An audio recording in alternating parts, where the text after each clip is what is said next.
በእውነት ደዌያችንን ተቀበለ፣ ሕመማችንንም ተሸክሟል። እኛ ግን እንደተመታ በእግዚአብሔርም እንደተቀሰፈ እንደተቸገረም ቆጠርነው። እርሱ ግን ስለ መተላለፋችን ቆሰለ፣ ስለ በደላችንም ደቀቀ። የደህንነታችንም ተግሣጽ በእርሱ ላይ ነበረ፣ በእርሱም ቁስል እኛ ተፈወስን።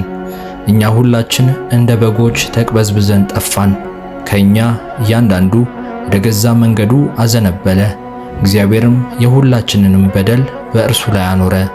ተጨነቀ፣ ተሰቃየም፣ አፉን አልከፈተም። ለመታረድ እንደሚነዳ ጠቦት በሸላቾቹም ፊት ዝም እንደሚል በግ እንዲሁ አፉን አልከፈተም። በማስጨነቅና በፍርድ ተወሰደ። ስለ ሕዝቤ ኃጢአት ተመትቶ ከሕያዋን ምድር እንደተወገደ ከትውልዱስ ማን አስተዋለ? ከክፎች ጋር መቃብሩን አደረጉ፣ ከባለጠጎችም ጋር በሞቱ ሆኖ ግፍን አላደረገም ነበር፣ በአፉም ተንኮል አልተገኘበትም ነበር። እግዚአብሔርም በደዌ ያደቀው ዘንድ ፈቀደ። ነፍሱን ስለ ኃጢአት መሥዋዕት ካደረገ በኋላ ዘሩን ያያል፣ ዕድሜውም ይረዝማል፣ የእግዚአብሔርም ፈቃድ በእርሱ ይከናወናል። ጸጋና ሰላም ይብዛላችሁ በዓለም ዙሪያ የምትገኙ ቅዱሳን። ዛሬ ስለ ኢየሱስ ክርስቶስ ሕመም እና ስለኛ ሲል የከፈላቸውን ዋጋዎች እያሰብን በእርሱ ምክንያት ደግሞ በሞቱና በሕይወቱ ምክንያት ያገኘነውን ተስፋና ጽድቅ እያወራን በእግዚአብሔር ፊት እንጸልያለን። አምናለሁ ከዚህ ጸሎት በኋላ ኢየሱስ ክርስቶስ ስለ እናንተ ሲል የከፈለው ዋጋ በመንፈስ ይገባችኋል፣ አይምሯችሁ ይለወጣል፣ ልባችሁም ይታደሳል። ከዚህ በኋላ እንደነበራችሁት አትቀጥሉም። እግዚአብሔር አዲስ የሆነ ማንነት ይሰጣችኋል። ልባችሁ በእግዚአብሔራዊ ነገር ይያዛል። ከዚህ በኋላ አዲስ ፍጥረት ትሆናላችሁ። ኢየሱስ ክርስቶስ የሞተለት፣ የተነሳለት፣ ያዳነው እግዚአብሔር በሁሉም መንገድ የሚጠብቀውና የሚመራው ሰው ትሆናላችሁ። አሁን የኢየሱስ ክርስቶስን ስቃይና የእርሱን ሕመም እንመልከት። በእያንዳንዱ ጉዞ ውስጥ ስለኛ ሲል የተከፈለ ዋጋ አለችበትና።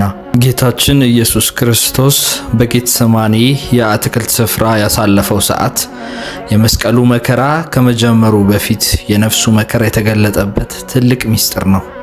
መጽሐፍ ቅዱስ እንደሚነግረን ኢየሱስ ራሱን ባዶ አድርጎ የባሪያን መልክ ይዞ እንደ ሰው በመገኘቱ ምክንያት ማንኛውም ሰው የሚሰማው አይነት ስሜት፣ ሕመም፣ ፍርሃት፣ ጭንቀት ይሰማው ነበር።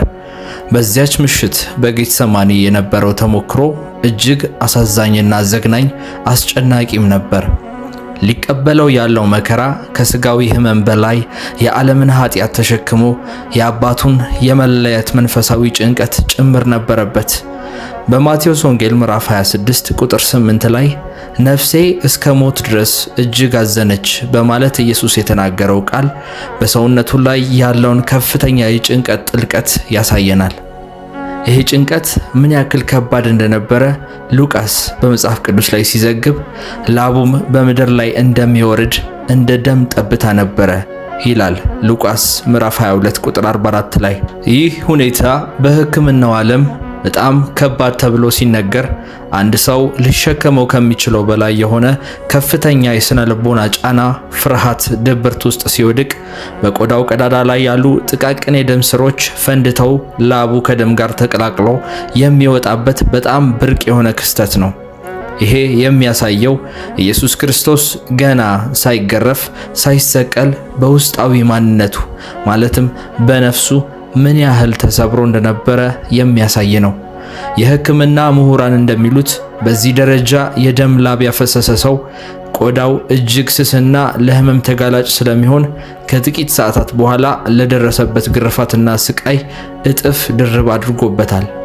ለ3 ሰዓታት ያክል አባቴ ሆይ ቢቻልህስ ይህች ጽዋ ከኔ ትለፍ፣ ነገር ግን የእኔ ፈቃድ ሳይሆን የአንተ ፈቃድ ይሁን እያለ ሲጸልይ በሰማይና በምድር መካከል ሆኖ የሰውን ልጆች ዕዳ ለመክፈል በነፍሱ ሲታገል ነበር። ይሄ ትግል ክርስቶስ ኢየሱስ ለኛ ያለውን ፍጹም ፍቅር የገለጠበት ነበረ። ምክንያቱም ያንን ሁሉ ሽብርና ድብርት እያየ ያንተ ፈቃድ ይሁን በማለት ራሱን ለሞት አሳልፎ ሰጥቶ ነበር። እኩለ ሌሊት አካባቢ በይሁዳ መሪነት በጦር መሳሪያ የታጠቁ ሰዎች መጥተው ሲይዙት፣ እርሱ ግን በመለኮታዊ ኃይሉ ጠላቶቹን ማጥፋት ሲችል ለኛ ፍቅር ሲል እንደ ተራ ሰው ተይዞ ወደ መከራው አደባባይ ይነዳ ነበር። ይሄም የሚያሳየው የክርስቶስ ኢየሱስ ሥራ በግዴታ ሳይሆን እኛን ለማዳን በፈቃደኝነት የተከፈለ ድንቅ የሆነ የፍቅር ዋጋ መሆኑን ነበር። ሕግ በመንፈሳዊው ዓለም ያለውን ትርጉም ስንመለከት የእግዚአብሔርን ፍጹም ፍትሕና የክርስቶስን ቤዛነት ጥልቀት የሚያሳይ እውነት እናገኛለን። በምድራዊው የሕግ ሥርዓት አንድ ሰው በአንድ ወንጀል ተከሶ ቅጣቱን ከጨረሰ በኋላ ድጋሚ በዚያ ወንጀል ሊከሰስ ወይም ሊቀጣ እንደማይችል ሁሉ በመንፈሳዊው ዓለም የሆነው እንደዛ ነው። እግዚአብሔር ጻድቅ ፈራጅ በመሆኑ ኃጢአትን ዝም ብሎ አይለቅም፣ ቅጣት ያስፈልገዋል። ሆኖም ያ ቅጣት ሙሉ በሙሉ በክርስቶስ ላይ አርፏል። ነቢዩ ኢሳይያስ በምዕራፍ 53 ቁጥር 5 ላይ እኛ ስንፈወስ እርሱ ቆሰለ፣ እኛ ሰላም እንድናገኝ መቅሰፍቱ በእርሱ ላይ ሆነ በማለት እንደገለጸው የእግዚአብሔር የጽድቅና ቁጣ ፍርድ በልጁ ላይ ፈሶ ተጠናቋል። እግዚአብሔር ፍርዱን በልጁ ላይ አንድ ከፈጸመ በኋላ በእኛ ላይ ድጋሚ ፍርድን ቢያመጣ ፍትሃዊ አይሆንም። ጌታችን ኢየሱስ ክርስቶስ የተቀበለው መከራ በሰው ልጅ ታሪክ ታይቶ የማይታወቅ እጅግ ዘግናኝና አሰቃቂ ነበር። በሮማውያን የቅጣት ሥርዓት አንድ ወንጀለኛ ይገርፋሉ፣ ካልሆነም ወይ ይሰቅሉታል እንጂ ሁለቱንም በአንድ ላይ መፈጸም የተለመደ ተግባር አልነበረም። በኢየሱስ ላይ ግን ሁለቱም ተፈጽመዋል። ግርፋቱ ስካርጂንግ ተብሎ የሚጠራ ሲሆን ዓላማው ሰውን መግደል ሳይሆን እስከ ሞት አፋፍ ድረስ ማሰቃየት ነበር። እርቃኑን ሆኖ በምሰሶ ላይ እንዲታሰር ይደረጋል። ጫፉ ላይ የተሳሉ አጥንቶች፣ እርሳሶች፣ የብረት ቁርጥራጮች ባሉት አለንጋ ይገረፍ ነበረ። ይህ አለንጋ በወረደ ቁጥር ቆዳን ብቻ ሳይሆን ስጋንም ይገፍ ነበረ። እስከ ውስጠኛው የሰውነት ክፍል ማለትም ከጀርባ ሲሆን አጥንትን፣ ከፊት ሲሆን አንጀትና ሆድን ድረስ ዘልቆ በመግባት የደም ስሮችና ጡንቻዎችን ይበጣጥስም ነበር። የሕክምና ምሁራን በዚህ ዘመን እንደሚሉት ከዚያ ግርፋት በኋላ የዛ ሰው ጀርባ የቀረው ስጋ ሳይሆን ክፍት የሆነ ቁስልና የሚታይ አጥንት ብቻ ነበር ይላሉ። ይህ ሁሉ ስቃይ አልበቃ ብሎ በደምና በሕመም የተዝለፈለፈውን አካሉን ይዞ ከባድ የሆነውን መስቀል ተሸክሞ ለ1 ኪሎ ሜትር ያክል ወደ ጎልጎታ እንዲጓዝ ተገዶ ነበረ። ከግርፋቱ የተነሳ ከፍተኛ ደምና ፈሳሽ ከሰውነቱ ስለፈሰሰ በከፍተኛ ጥማትና ድካም ተዝለፍልፎ 3 ጊዜ ወደቀ። በዚያ ጉዞ ላይ በተደረገበት ውርደትና ድብደባ ፊቱን እጅግ ከመለወጡ የተነሳ ነቢዩ ኢሳይያስ በትንቢቱ ኢሳይያስ 52 ቁጥር 14 ላይ መልኩ ከሰው ሁሉ ይልቅ ደምግባቱም ከሰው ልጆች ይልቅ ተበላሽቷልና እንዳለ ሰው መሆኑ እንኳን እስኪጠራጠር ድረስ ተሰቃየ። ይህ የሚያሳየው ጌታችን ኢየሱስ ክርስቶስ የተቀበለውን መከራ በፊልም እንደምናየው ሳይሆን እጅግ የከፋና ዘግናኝ መሆኑን ነው። በመጨረሻም ጎልጎታ ሲደርስ የመስቀሉ ስቃይ ተጀመረ። ስቅለት በራሱ እጅግ አሰቃቂ የሞት አይነት ሲሆን በኢየሱስ ላይ ግን ከግርፋቱ በኋላ በመደረጉ ስቃዩን እጥፍ እንዲሆን አድርጎበታል። ለ6 ሰዓታት ያክል የቆሰለና የተገሸለጠ ጀርባው ከመስቀሉ እንጨት ጋር እየተፋተገ በሽንካር ላይ ተንጠልጥሎ ለመተንፈስ ሲታገል ነበረ። እያንዳንዱ እስትንፋስ ለእርሱ ሞት ነበረች። ይህ ሁሉ ግፍ የተፈጸመው ለእኛ ፍቅር ሲል ነው። እርሱ በግርፋትና በስቅለት የተበላሸው የእኛን ኃጢአት በተበላሸ ማንነት ለመጠገንና የእግዚአብሔርን መልክ በእኛ ላይ ለመመለስ ነው። ይሄ የክርስቶስ ፍቅር ለሰው ልጆች የተከፈለ ትልቁ ዋጋ ነው። እያንዳንዱ የጅራፍ ምት፣ እያንዳንዱ ግርፋት፣ እያንዳንዱ ቆዳ ተቀዶ ደምህ ወደ ምድር ሲፈስ ለእኛ የፈውስ ምንጭ ይሆን ዘንድ ስለፈቀድክልን እናመሰግንሃለን። ጌታ ሆይ የሰማያት መላእክት ቅዱስ ቅዱስ ቅዱስ ብለው የሚሰግዱልህ አምላክ ስትሆን ነገር ግን ስለ እኛ ፊት ላይ እንዲተፋብህ ጺምህ እንዲነጭ በዘንግ ራስህን እንዲመቱ ስለፈቀድክ እናመሰግንሃለን። ያ የእሾህ አክሊል በራስ ላይ ሲደፋ የእኛን የሐሳብ ኩነኔና ውርደት ልትሸከም ስለነበረ ስለፈቀድክ እናመሰግንሃለን። እግዚአብሔር ሆይ ጌታ ሆይ መስቀሉን ተሸክመህ ወደ ጎልጎታ ስትወጣ የተሸከምከው እንጨቱን ብቻ አልነበረም፣ የእኔን ኃጢአት፣ የእኔን በሽታ፣ የእኔን እርግማን ጭምር ነው። እጆችህና እግሮችህ በሚስማር ሲቸነከሩ ያንን መከራ ስቃይ የቻልከው የእኛን ከሲኦል አውጥተህ በሰማያዊ ስፍራ ከእርሱ ጋር ልታስቀምጠን ነውና እናመሰግንሃለን። ስለፈሰሰው ንጹሕ የሆነ ደምህ እናመሰግንሃለን። ያ ደም ዛሬ ከህሊና ወቀሳ ነፃ አውጥቶናል። ያ ደም ዛሬ የልጅነት ስልጣንን ሰጥቶናል። እርቃንህን በመስቀል ላይ የሆንከው እኛን በጽድቅ ልብስ ልታለብሰን ነበር። ስለተቀበልከው ውርደት እናመሰግንሃለን። በእርሱ እኛ ሞገስ አግኝተናል። ጌታ ሆይ ዛሬ ስለ ቀብርህ እናመሰግንሃለን። ወደ ሲኦል ወርደህ የሞትን መውጊያ ስለሰበርክልን፣ የዲያብሎስን ሥራ ስላፈረስክልን፣ በሦስተኛው ቀን በታላቅ ኃይል ስለተነሳህልን ለእኛ ስትል እናመሰግንሃለን። ያንተ ትንሣኤ የእኛ አዲስ ሕይወታችን ነው። ዛሬም ምንም ምንጠይቅህ ነገር የለም። ፍቅርህ ገዝቶናል፣ ጸጋህ ደግፎናል። ለዘላለም ተመስገን። የእግዚአብሔር ቃል በሮሜ 5 ምዕራፍ 8 ላይ የእግዚአብሔር ፍቅር ከስሜት በላይ መሆኑን ይነግረናል።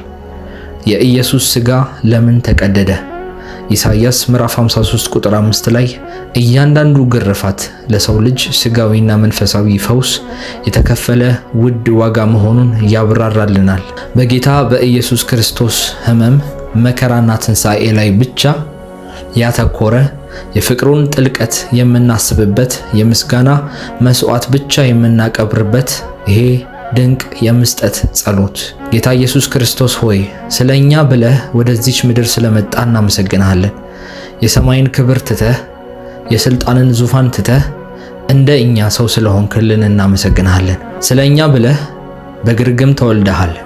ስለኛ ብለህ ድህነትን ቀምሰሃል። ጌታ ሆይ ስለኛ የተቀበልከው ያንን መራራ ጽዋ ስናስብ ነፍሳችን ባንተ ፊት ትሰግዳለች። በጌትሰማኒ የአትክልት ስፍራ ላይ ስትጨነቅ ላብህ እንደ ደም ነጠብጣብ ወደ ምድር ሲፈስ የኔ ፈቃድ ሳይሆን የአንተ ፈቃድ ይሁን አባቴ ሆይ ብለህ በሉቃስ ወንጌል ምዕራፍ 22 ቁጥር 42 ላይ ስለታዘዝክ እንወዳሃለን። ስለኛ ተላልፈ ተሰጥተሃል። ስለኛ ብለህ ታስረካል። ስለኛ ብለህ በጥፊ ተመተካል። ጌታ ሆይ ያንን ሁሉ ግርፋት የቻልከው ስለወደድከን ነው። በእርሱ ቁስል እኛ ተፈውሰናል። ኢሳይያስ 53 ቁጥር 5 እንደሚል እያንዳንዱ ያንተ ግርፋት፣ ስለ እያንዳንዱ ያንተ ስቃይ እናመሰግንሃለን። ኢየሱስ ሆይ ስለኛ የተቀበልከው ውርደት እናስባለን። ስለተተፋብህ ራስ ላይ ስለተደፋው የእሾህ አክሊል፣ ስለተቀደደው ያንተ ልብስ እናመሰግንሃለን። እርቃንህን የሆንከው እኛን ልታለብሰን ነበር። ያንን ከባድ መስቀል ተሸክመህ ወደ ጎልጎታ የወጣኸው በደከመ ትከሻ ላይ የእኛን ኃጢአት ተሸክመ ስለነበረ እናመሰግንሃለን። በመስቀል ላይ እጆችህና እግሮችህ ሲቸነከሩ ያንን መከራና ያንን መራራ ስቃይ የቻልከው እኛን ከሞት ወደ ሕይወት ለማምጣት ነውና እናመሰግንሃለን። አባት ሆይ የሚያደርጉትን አያውቁምና ይቅር በላቸው ብለህ በሉቃስ ወንጌል ምዕራፍ 23 ቁጥር 34 ላይ ጠላቶችህን ጭምር ስለማርክ እናመሰግንሃለን። ስለፈሰሰው ቅዱስ ደምህ እናመሰግንሃለን። ያ ደም ዛሬ ለኛ ሰላም ነው። ያ ደም ዛሬ ለኛ ነፃነት ነው። ያ ደም ለኛ ዛሬ አዲስ የሆነ ማንነት ነው። ጌታ ሆይ ስለ ቀብርህ በሦስተኛው ቀን ስላሸነፍከው ማሸነፍ እናመሰግንሃለን። የፍቅርህ ርዝመት ስፋትና ጥልቀት የማይለካ ነው። ሰው ስለ ወዳጆቹ ነፍሱን አሳልፎ ከመስጠት ይልቅ ከዚህ የሚበልጥ ፍቅር ለማንም የለውም። ነፍስህን ስለኛ ስለሰጠህ እናመሰግንሃለን። ዛሬ ምሽት በዚህ ፍቅር ውስጥ እንጠለላለን። ዛሬ ምሽት በዚህ ጸጋ ውስጥ እናርፋለን። ጌታ ሆይ ሌላ ምንም የምንለው ነገር የለም። ልባችን ባንተ ምስጋና ተሞልቷል። ስለ ሁሉም ነገር፣ ስለ ከፈልከው ዋጋ፣ ስለማይሞተው ፍቅርህ እናመሰግንሃለን። ይሄ ምስጋና በዙፋን ፊት እንደ ጣፋጭ ሽታ ይውጣልን። በዚህ ሰዓት የምናደርገው በአንተ ድል ስር ስለሆነ ዛሬ የምንተኛውም የምንነሳውም በአንተ ሰላም ውስጥ ስለሆነ እናመሰግንሃለን። ጌታ ሆይ ዛሬ በናዝሬቱ በኢየሱስ ክርስቶስ ስም በሰማያዊ ስፍራ ካለን ስልጣን ወንበር ላይ ሆነን እንናገራለን። ሰይጣን ሊሰማው የማይፈልገው ሲኦልን የሚያንቀጠቅጠው ሰማይን ግን ደስ የሚያሰኘው እውነት ዛሬ በአየሩ ላይ እናወጃለን። ምክንያቱም ኢየሱስ ሁሉንም ከፍሎልናል። አባት ሆይ ዛሬ በፊትህ የምንቆመው በራሳችን ጽድቅ አይደለም፣ በውዱ በልጁ በኢየሱስ ክርስቶስ በተሰጠን ማንነት በኩል ነው። ጠላት ሊሰማው የማይፈልገው ትልቁ እውነት እኛ ተወዳጆች መሆናችንን ነው። ዓለም ሳይፈጠር በእርሱ ተመርጠናል። አሁን በዚህ ድምፅ ውስጥ የምታልፊ ሁሉም ይሄን ጸሎት አብራችሁኝ የምትከታተሉ በዓለም ዙሪያ ያላችሁ ቅዱሳን ሁሉ እናንተ የጌታ ምርጦች ናችሁ። አንቺ የሰማይ ንጉሥ ኩራት ነሽ። ጠላት ውሸታም ነው። አንተ የተጣልክ አይደለህም። አንተ የተረሳህ አይደለህም። አንተ በክርስቶስ ኢየሱስ ደም የተገዛ ክቡር ነህ። ዛሬ በኢየሱስ ስም እናወጃለን። ያ ሁሉ መከራ፣ ያ ሁሉ ስቃይ፣ ያ ሁሉ ስድብ ለኛ ነበር ብለን እንናዘዛለን። እርሱ በመስቀል ላይ እርቃኑን የሆነው እኛ ዛሬ የሞገስን የክብርን ልብስ እንድንለብስ ነው። ዛሬ በጌታ በኢየሱስ ስም አውጃለሁ። ያንተ ዕጣ ፈንታ ውርደት አይሆንም። እርሱ ስለኛ ተዋርዷል። እኛ ዛሬ በሞገስ እንመላለስ ዘንድ እርሱ ስለኛ ተርቧል። እርሱ ዛሬ በበረከት እንትረፈረፍና በሕይወት እንኖር ዘንድ ሞቶልናል። በክርስቶስ ሞት እኛ ሕይወትን አግኝተናል። በሞቱ ሞታችን ተሸንፏል። ሰይጣን ሆይ ስማ፣ ዛሬ በዚህ ሰው ሕይወት ላይ ያለህን የጥፋተኝነት ክስ አፈርሳለሁ። ዛሬን ጸሎት በሚሰሙ ሰዎች ሁሉ ላይ በክርስቶስ ኢየሱስ ላሉት አሁን ኩነኔ የለባቸውም። እርሱ በመስቀል ላይ የነበረውን የዕዳ ጽሕፈት ደምስሶታል እንደሚል፣ ስለዚህ ዛሬ ኢየሱስ ክርስቶስ በከፈለው መስዋዕትነት የተገኙትን ስጦታዎች በሙሉ እንጠቀማለን። ፈውስ አንዱ ስጦታችን ነው። ሰላም ርስታችን ነው። ብልጽግና፣ ስኬት የልጅነት መብታችን ነው። ዛሬ ላይ በኢየሱስ ስም እናወጃለን። ካለፈው ታሪካችን፣ ካለፈው ከቤተሰባችን እርግማን፣ ከውድቀት ትውስታ ነፃ ነን። እርሱ በመስቀል ላይ የተሸከመው የእኛን ሕመም ብቻ ሳይሆን የእኛን ውርደትም ጭምር ነው። እርሱ ስለኛ ተሰደበ። እኛ ዛሬ በሰውና በእግዚአብሔር ፊት ባለሟሎች ነን። ዛሬ በሕይወት ላይ የሞገስ ዘይት ይፈስብናል። በስራችን፣ በጤናችን፣ በሁሉ ነገራችን፣ በቤታችን ላይ የክርስቶስ ድል ይታይበታል። አባት ሆይ ዛሬ በእምነት እንቆማለን። ስለዚህ ዛሬ እኛ ከፊቱ የምንቆመው እንደ ተከሳሽ ሳይሆን በክርስቶስ ኢየሱስ ደም እንደጸደቀ ሰው ነው። ምክንያቱም ሮሜ 8 ምዕራፍ 1 ላይ በክርስቶስ ኢየሱስ ላሉት አሁን ኩነኔ የለባቸውም ይላል። ነገር ግን ይሄ ድርብ ቅጣት ሕግ እንደሚያሳየው የእኛ ነፃነት ልመና ብቻ ሳይሆን ሕጋዊ መብታችን ነው። ክርስቶስ ኢየሱስ በመስቀል ላይ ተፈጸመ ሲል በዮሐንስ ምዕራፍ 19 ቁጥር 30 ላይ የሰው ልጆችን የዕዳ ደብዳቤ ቀዶ የፍርዱን ዋጋ ከፍሎ ጨርሷል ማለት ነው። ሕመሙን ሁሉ ከእርሱ ስለተቀበለ እኛ ዛሬ ከበሽታ ከውርደትና ከጭቆና ነፃ የመሆን ሕጋዊ መብት አለን። ሰይጣን በሽታን፣ ጭንቀትን ወይም ውድቀትን ሊያመጣብን ሲሞክር ዋጋው እኮ ተከፍሏል፣ ድጋሚ ቅጣት የለም ብሎ የመቃወም መብት ተሰጥቶናል። እርሱ ስለኛ ተዋርዷል፣ ታርዟል፣ ተተፍቶበታል። የእኛን ውርደት እርሱ ስለወሰደው እኛ የእርሱን ክብርና ጽድቅ የመልበስ መብት አለን። ይሄ እውነት ሰይጣን ባለፈው ስህተታችን ሊከሰን ሲሞክር አፋቸውን ከሚዘጉ ታላላቅ መንፈሳዊ መሳሪያዎች ውስጥ አንዱ ነው። ምክንያቱም የክርስቶስ ኢየሱስ ደም ከአቤል ደም ይልቅ ምሕረትና ሰላም የሚሻለውን ይናገራል። ይሄም በዕብራውያን ምዕራፍ 12 ቁጥር 24 ላይ ተቀምጧል። በመጨረሻም ይሄንን የፍቅር ሥራ እግዚአብሔር እንደ ፈራጅ ሳይሆን እንደ አፍቃሪ አባት እንድንመለከተው ያደርገናል።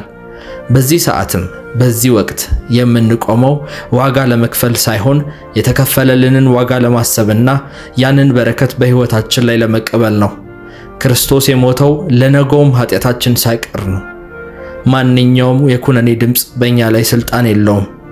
እግዚአብሔር በፊት ድፍረት እንድንቆምና የተሰጠንን የልጅነት ክብር እንድንለማመድ የሚያደርግ የክርስቶስ ፍጹም ድልና ለእኛ ያለውን ጥልቅ ፍቅር የተገለጠበት ድንቅ ሥራ። ጌታችን ኢየሱስ ክርስቶስ ከተያዘባት እኩለ ሌሊት ጀምሮ እስከ ጠዋቱ 3 ሰዓት ባሉት ጥቂት ሰዓታት ውስጥ የሰውን ልጅ የክፋት ጥልቀትና የእርሱን ፍጹም ትዕግስት የሚያሳዩ 6 አድካሚ የፍርድ ሂደቶችን አልፏል ኢየሱስ። እነዚህ 6 የክስ መድረኮች በሁለት ዋና ዋና ክፍሎች የተከፈሉ ነበሩ። 3ቱ በሃይማኖታዊ አባቶች ወይም ደግሞ በአይሁድ ፊት የቀሩት ሦስቱ ደግሞ በፖለቲካ መሪዎች በሮማውያን ፊት የተከናወኑ ነበሩ። በመጀመሪያ ወደ ቀድሞ ሊቀ ካህን ወደ ሐና፣ በመቀጠልም ወደ ቀያፋና ወደ አይሁድ ሸንጎ ሄደ። በእነዚህ መድረኮች ላይ የተፈጸመው ግፍ እጅግ ዘግናኝ ነበር። ምክንያቱም ሕግ አስከባሪ ነን የሚሉት አካላት በሌሊት ምስክር እየገዙና በሐሰት እየከሰሱት፣ በፊቱ ላይ እየተፉበት፣ በጠፈር እየመቱት ክርስቶስ ሆይ ማን መታህ? ትንቢት ተናገር እያሉ ይሳለቁበት እንደነበር በማቴዎስ ወንጌል ምዕራፍ 26 ከቁጥር 67 እስከ 67 ይናገራል። ቀጥሎም ወደ ሮማውያኑ ገዢዎች ወደ ጲላጦስ፣ ከዚያም ወደ ሄሮድስ፣ በመጨረሻም ተመልሶ ወደ ጲላጦስ ቀረበ። ኢየሱስ እግዚአብሔርን የማያውቁትና ጣዖት አምላኪ የሆኑ ሮማውያን እንኳን ሳይቀሩ በተለይም ጲላጦስ እኔ በዚህ ጻድቅ ሰው ደም ንጹሕ ነኝ፣ ምንም በደል አላገኘሁበትም በማለት 3 ጊዜ መስክሮለታል። ሆኖም የአይሁድ ካህናትና ሕዝቡ በክፋት ተሞልተው ከኢየሱስ ይልቅ የሚታወቀውን ወንጀለኛና ነፍሰ ገዳይ በርባን እንዲፋታላቸው ለመኑ። ይሄ የሰው ልጅ የክፋት ቁንጮ ነበር። ምክንያቱም ስቀለው እያሉ የሚጮሁ ሰዎች እርሱ የጸለየላቸው፣ የታመሙትን ከመካከላቸው የፈወሰላቸው፣ ልጆቻቸውን ከሞት ያስነሳላቸውና በበረሃ ተከትለውት በነበረ ጊዜ የመገባቸው ሰዎች ነበሩ። በዚያች ሰዓት ግን ሁሉም ፊታቸውን አዞሩበት። ያደረገላቸውን መልካም ነገር ሁሉ ረስተው በጭካኔ ደሙ በእኛና በልጆቻችን ላይ ይሁን በማለት ጮኹ። ይህም በማቴዎስ ወንጌል ምዕራፍ 27 ቁጥር 25 ማቴዎስ ወንጌል ምዕራፍ 27 ቁጥር 25 ላይ ተጽፏል። ይሄ ታሪክ የሚያሳየው ክርስቶስ የተሰቀለው በፍትህ እጦትና በሰው ልጆች ምቀኝነት ብቻ ሳይሆን ራሱ የእኛን የክፋት ጭካኔና ዋጋ ለመክፈል ራሱን ዝቅ በማድረጉ ነው። ጌታችን በእነዚህ 8 ሰዓታት ውስጥ የደረሰበት የአካልና የነፍስ ስቃይ በዝምታ የታገሰው እንደ በግ ወደ መታረድ ተነዳ፣ በሸላቾችም ፊት ዝም እንደሚል በግ እንዲሁ አፉን አልከፈተም የሚለውን በኢሳይያስ 53 ምዕራፍ 7 ትንቢት ለመፈጸም ነው። ይህም ለእኛ ያለውን የማይለወጥና ጥልቅ ፍቅር ይገልጣል። ምክንያቱም በሰቀሉትና በተሳለቁበት ሰዎች ፋንታ አባት ሆይ የሚያደርጉትን አያውቁምና ይቅር በላቸው በማለት ምሕረትን ለምኖልናል። ሉቃስ ወንጌል ምዕራፍ 23 ቁጥር 34። ይህ የክርስቶስ ሥራ የሰው ልጅ ክፋት በደረሰበት ጥልቀት ልክ የእግዚአብሔር ጸጋና ፍርድ ከዚያ ላይ መትረፍረፉን ያሳያል። በእውነት ደዌያችንን ተቀበለ፣ ሕመማችንንም ተሸክሟል። እኛ ግን እንደተመታ በእግዚአብሔርም እንደተቀሰፈ እንደተቸገረም ቆጠርነው። እርሱ ግን ስለ መተላለፋችን ቆሰለ፣ ስለ በደላችንም ደቀቀ። የደህንነታችንም ተግሣጽ በእርሱ ላይ ነበረ፣ በእርሱም ቁስል እኛ ተፈወስን። እኛ ሁላችን እንደ በጎች ተቅበዝብዘን ጠፋን፣ ከእኛ እያንዳንዱ ወደ ገዛ መንገዱ አዘነበለ። እግዚአብሔርም የሁላችንንም በደል በእርሱ ላይ አኖረ። ተጨነቀ፣ ተሰቃየም፣ አፉን አልከፈተም። ለመታረድ እንደሚነዳ ጠቦት በሸላቾቹም ፊት ዝም እንደሚል በግ እንዲሁ አፉን አልከፈተም። በማስጨነቅና በፍርድ ተወሰደ። ስለ ሕዝቤ ኃጢአት ተመትቶ ከሕያዋን ምድር እንደተወገደ ከትውልዱስ ማን አስተዋለ? ከክፎች ጋር መቃብሩን አደረጉ፣ ከባለጠጎችም ጋር በሞቱ ሆኖ ግፍን አላደረገም ነበር፣ በአፉም ተንኮል አልተገኘበትም ነበር። እግዚአብሔርም በደዌ ያደቀው ዘንድ ፈቀደ። ነፍሱን ስለ ኃጢአት መሥዋዕት ካደረገ በኋላ ዘሩን ያያል፣ ዕድሜውም ይረዝማል፣ የእግዚአብሔርም ፈቃድ በእርሱ ይከናወናል። ጸጋና ሰላም ይብዛላችሁ በዓለም ዙሪያ የምትገኙ ቅዱሳን። ዛሬ ስለ ኢየሱስ ክርስቶስ ሕመም እና ስለኛ ሲል የከፈላቸውን ዋጋዎች እያሰብን በእርሱ ምክንያት ደግሞ በሞቱና በሕይወቱ ምክንያት ያገኘነውን ተስፋና ጽድቅ እያወራን በእግዚአብሔር ፊት እንጸልያለን። አምናለሁ ከዚህ ጸሎት በኋላ ኢየሱስ ክርስቶስ ስለ እናንተ ሲል የከፈለው ዋጋ በመንፈስ ይገባችኋል፣ አይምሯችሁ ይለወጣል፣ ልባችሁም ይታደሳል። ከዚህ በኋላ እንደነበራችሁት አትቀጥሉም። እግዚአብሔር አዲስ የሆነ ማንነት ይሰጣችኋል። ልባችሁ በእግዚአብሔራዊ ነገር ይያዛል። ከዚህ በኋላ አዲስ ፍጥረት ትሆናላችሁ። ኢየሱስ ክርስቶስ የሞተለት፣ የተነሳለት፣ ያዳነው እግዚአብሔር በሁሉም መንገድ የሚጠብቀውና የሚመራው ሰው ትሆናላችሁ። አሁን የኢየሱስ ክርስቶስን ስቃይና የእርሱን ሕመም እንመልከት። በእያንዳንዱ ጉዞ ውስጥ ስለኛ ሲል የተከፈለ ዋጋ አለችበትና። ጌታችን ኢየሱስ ክርስቶስ በጌተሰማኒ የአትክልት ስፍራ ያሳለፈው ሰዓት የመስቀሉ መከራ ከመጀመሩ በፊት የነፍሱ መከራ የተገለጠበት ትልቅ ምስጢር ነው። መጽሐፍ ቅዱስ እንደሚነግረን ኢየሱስ ራሱን ባዶ አድርጎ የባሪያን መልክ ይዞ እንደ ሰው በመገኘቱ ምክንያት ማንኛውም ሰው የሚሰማው አይነት ስሜት ሕመም፣ ፍርሃት፣ ጭንቀት ይሰማው ነበር። በዚያች ምሽት በጌተሰማኒ የነበረው ተሞክሮ እጅግ አሳዛኝና ዘግናኝ አስጨናቂም ነበር። ሊቀበለው ያለው መከራ ከስጋዊ ሕመም በላይ የዓለምን ኃጢአት ተሸክሞ የአባቱን የመለየት መንፈሳዊ ጭንቀት ጭምር ነበረበት። በማቴዎስ ወንጌል ምዕራፍ 26 ቁጥር 8 ላይ ነፍሴ እስከ ሞት ድረስ እጅግ አዘነች በማለት ኢየሱስ የተናገረው ቃል በሰውነቱ ላይ ያለውን ከፍተኛ የጭንቀት ጥልቀት ያሳየናል። ይሄ ጭንቀት ምን ያክል ከባድ እንደነበረ ሉቃስ በመጽሐፍ ቅዱስ ላይ ሲዘግብ ላቡም በምድር ላይ እንደሚወርድ እንደ ደም ጠብታ ነበረ ይላል። ሉቃስ ምዕራፍ 22 ቁጥር 44 ላይ። ይህ ሁኔታ በሕክምናው ዓለም በጣም ከባድ ተብሎ ሲነገር አንድ ሰው ሊሸከመው ከሚችለው በላይ የሆነ ከፍተኛ የስነ ልቦና ጫና፣ ፍርሃት፣ ድብርት ውስጥ ሲወድቅ በቆዳው ቀዳዳ ላይ ያሉ ጥቃቅን የደም ስሮች ፈንድተው ላቡ ከደም ጋር ተቀላቅሎ የሚወጣበት በጣም ብርቅ የሆነ ክስተት ነው። ይሄ የሚያሳየው ኢየሱስ ክርስቶስ ገና ሳይገረፍ ሳይሰቀል በውስጣዊ ማንነቱ ማለትም በነፍሱ ምን ያህል ተሰብሮ እንደነበረ የሚያሳይ ነው። የሕክምና ምሁራን እንደሚሉት በዚህ ደረጃ የደም ላብ ያፈሰሰ ሰው ቆዳው እጅግ ስስና ለሕመም ተጋላጭ ስለሚሆን ከጥቂት ሰዓታት በኋላ ለደረሰበት ግርፋትና ስቃይ እጥፍ ድርብ አድርጎበታል።